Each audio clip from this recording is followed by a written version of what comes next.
बरगढ़ निखोज बुर्लारू मिलिला मृतदेह। बरगढ़ आसी छाती थरा हत्याकांड। बरगढ़ नदीपड़ार नाबालिका गत 20 तारिख घर निखोज थिले। पानी आनिबाकु जाई आउ घर को फेरी नथिले नाबालिका। एने बरगढ़ थाना रे अभियोग करिथिले परिवार लोके। हेले गतकाली नाबालिका मृतदेह बुर्ला हीराकुद जंगल मिली। नाबालिका कटुरा रे आक्रमण करी हत्या कर जाइथिबा जणा पड़िछि। घर नाबालिका जीवा परे 15,000 टंका और मोबाइल नहीं जाइथिबा अभियोग करिसंती मृत नाबालिका मां।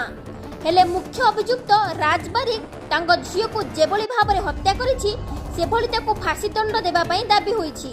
हेले तांको काहेकि हत्या कला राज बारिक? हत्या पछरे कारण कोन? प्रेम ना आउ किछि एभली असमाहित प्रश्न उंकी मारुछि।